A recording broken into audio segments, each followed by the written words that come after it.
All right, the last chapter, chapter 13, communication climate. What happens in this chapter, it's more or less, just as in the last chapter, it's a culmination of everything that we've learned so far. So it's going to refer to a lot of the material that we've already covered. So let's start by figuring out what we mean when we use the term communication climate. What does it mean, a communication climate? So we know the idea of a climate, like New England climate, it's got the four seasons in it. When I lived in Niger in West Africa, it really had two seasons. It was either hot and dry or it was hot and wet. Well, okay, there was actually a cold season too, so I guess it had three seasons. Okay, but a communication climate is the social tone of a relationship. To put it another way, it's the way that people feel about each other. So if you think about different relationships that you have with people, you will realize that every relationship has its own climate. And it is, I don't know if I'd say impossible, but it is extremely rare for one person to say, yes, this climate is sunny and warm, and the other person says, oh, it's awful. So basically the climates are shared by everyone who is involved in that relationship. Okay. Of course, there are some people who seem to be completely clueless about the relationship, and they might think everything is wonderful while the other person thinks, well, we've got some problems here. Okay. So the first section is very short.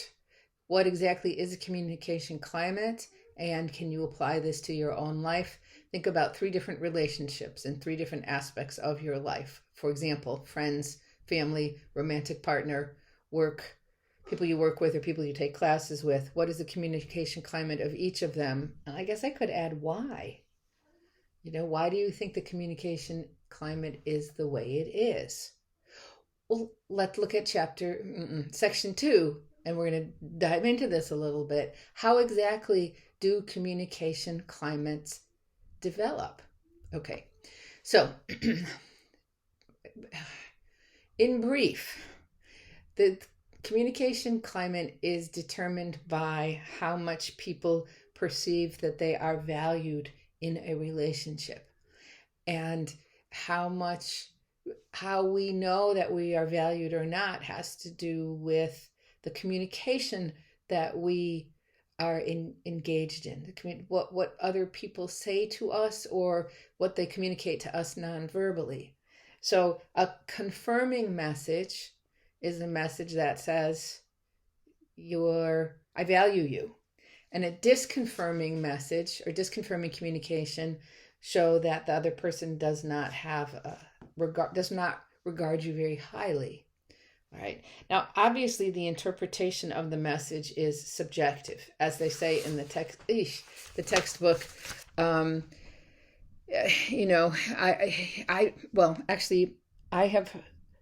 Students have told me in the past that, especially, it seems to happen, especially with young men, that they have absolutely terrible nicknames for their friends, and they say terrible things to each other, but it's done as a way of showing that they like that person. Okay, but they say in the textbook, you're such a nerd, to an outsider that might seem like an insult. To people in the relationship, they realize that it is not. Or my favorite, I'm telling you this for your own good, which someone might see as a helpful comment, you might perceive as an attack. So that's why the interpretation is subjective. So basically, we've got confirming messages and we've got disconfirming messages, and we have something in the middle, which the textbook is calling disagreeing messages. There is an assessment on page 367, very brief, but it's going to ask you some questions so you can start thinking about the levels of message confirmation that exist in your own relationships. So basically, there are three kinds of confirming messages: endorsement, acknowledgement, and recognition.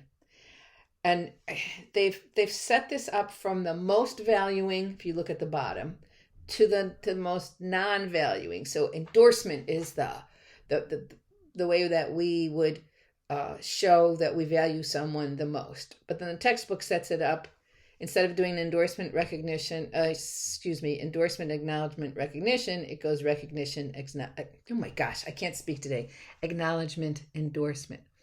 So recognition can be as simple as making eye contact with someone, or saying something like, I'll be with you in just a minute. Have you ever been somewhere, like you've gone into, I don't know, you go to return something at the store, and the person at the return desk doesn't seem to be helping anyone, but they're just standing there, and they're not making eye contact with you, and you're like, what is going on? You feel a lack of recognition. Okay. Recognition can also be, like they say that a national retailer says people in the store need to greet customers within 10 feet and 10 seconds. So they want people to feel recognized. Why? Because that makes us feel that we're valued. A step beyond recognition is acknowledgement, where you're paying attention to the ideas and feelings of people, where you say to someone, oh, I see, I know what you're talking about. Yeah, I understand how that made you upset. And an even deeper level of confirmation is endorsement, where you are agreeing with someone or you are supporting them. You definitely did the right thing. That was the most wonderful cheesecake I've ever had. Okay. So I think this hopefully makes sense.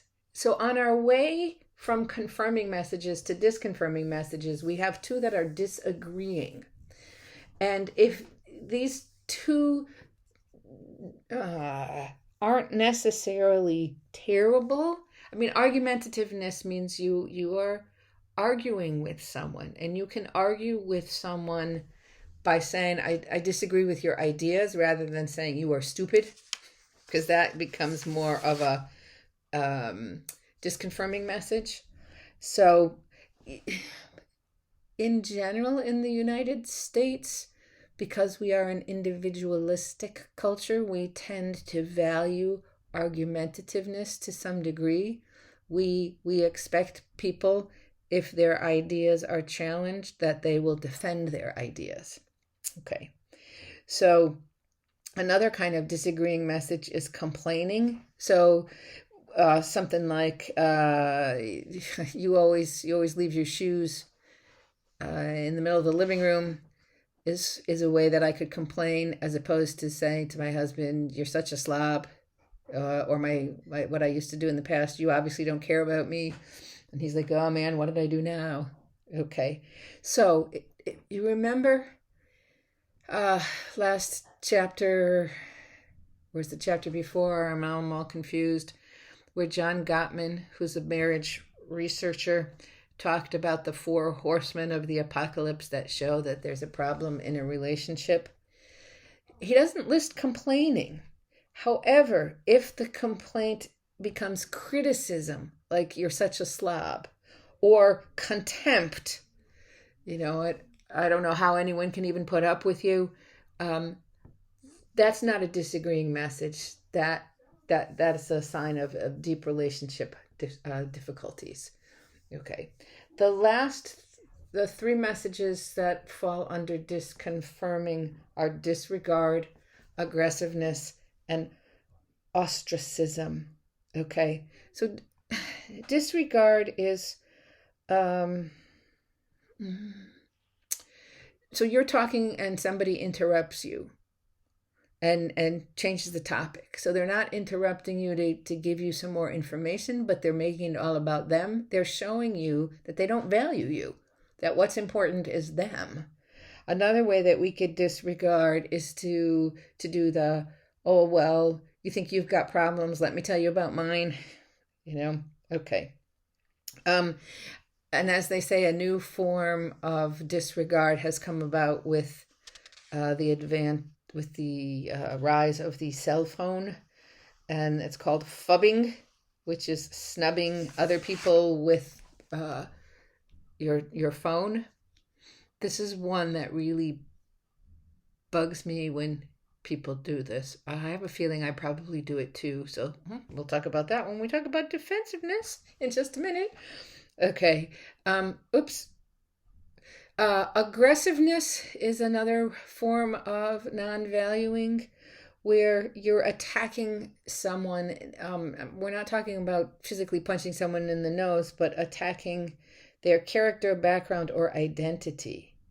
Okay, so you can argue with someone and still respect them as a person. You're saying you disagree with their ideas. Aggressiveness, you are saying that you don't value them as a person, so you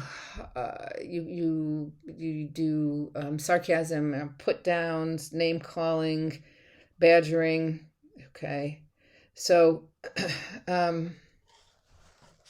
and verbal aggressiveness can actually lead to physical aggressiveness. It's not always, but it is a possibility.